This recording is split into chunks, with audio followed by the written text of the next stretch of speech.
तर मुंबईत मंत्रालयाबाहेर 3 आमदारांचं लाक्षणिक उपोषण सुरू झालेलं आहे। मराठा आरक्षणाच्या मागणीसाठी आमदारांचं हे उपोषण सुरू झालंय। निलेश लंके, कैलास पाटील, राजू नवघरे यांनी उपोषणाला सुरुवात केलेली आहे। आताची महत्त्वाची बातमी मुंबईतून। मुंबईमध्ये मंत्रालयाबाहेर 3 आमदारांनी लाक्षणिक उपोषण सुरू केलंय। मराठा आरक्षणाची मागणी ही प्रमुख मागणी या सगळ्या आमदारांची आहे, ज्याच्यामध्ये निलेश लंके आहेत, कैलास पाटील तसंच राजू नवघरे हे तिघे सध्या उपोषणाला बसलेले आहेत। अक्षय मनकडी माझे सहकारी आपल्यासोबत थेट जोडले गेलेत। अक्षय, आपण बघतोय सध्या आमदारच आता लाक्षणिक उपोषण करतायत मराठा आरक्षणासाठी।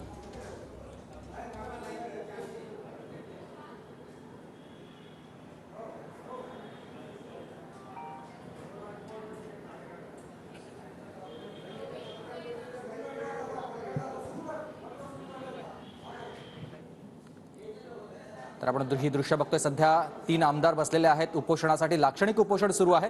निलेश लंके, कैलास पाटील आणि राजू नवघरे हे उपोषणाला बसलेले आहेत। मराठा आरक्षण मिळावं या मागणीसाठी हे आमदारांचं उपोषण सध्या सुरू झालंय। माझे सहकारी सध्या आपल्यासोबत जोडले गेलेले आहेत।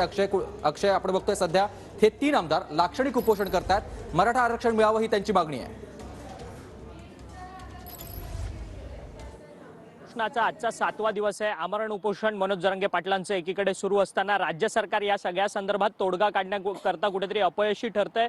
त्याचसोबत मराठा आरक्षणाच्या संदर्भात जी आंदोलनं केली जातात त्याला कुठेतरी हिंसक स्वरूप जे आहे ते प्राप्त झालेलं आहे। आणि आता मराठा समाजातले जे आमदार आहेत ते आज मंत्रालयाच्या शेजारी असलेल्या महात्मा गांधी पुतळ्याच्या समोर लाक्षणिक आंदोलन करताना पाहायला मिळतात। आपल्यासोबत 3 आमदार आहेत। खरं तर राष्ट्रवादी पक्षाचे 2 आहेत आणि ठाकरे गटाचे 1 आमदार आहेत, कैलास पाटील, निलेश लंके आणि राजू नवघरे। कैलास पाटीलजी, खरं तर मराठा समाजाचं संपूर्ण सरसकट आरक्षण देण्याची ही मागणी आहे, परंतु कुणबी प्रमाणपत्र ज्यांचे ज्यांचे सापडलेले आहेत निजामकालीन त्यांनाच आरक्षण देण्याच्या संदर्भातला पहिला टप्पा जो आहे तो सरकारकडनं घेण्यात आलेला आहे, हे योग्य आहे का?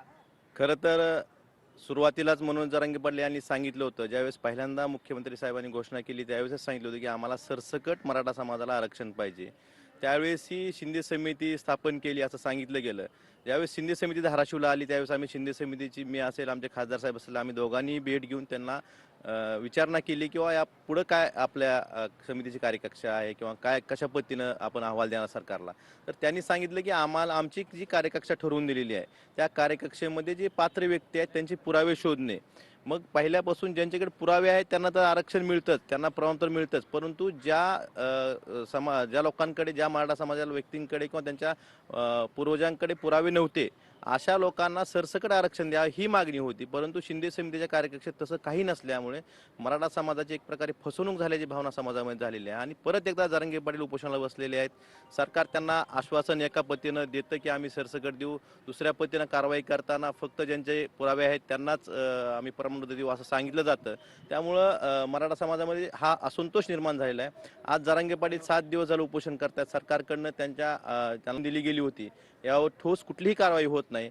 आम्ही विशेष अधिवेशनाची मागणी केली, त्या पद्धतीनेही अधिवेशन बोलवलं जात नाही, यावर चर्चा होणं गरजेचं आहे। सगळ्यांसमोर विधानभवनात चर्चा होणं गरजेचं आहे।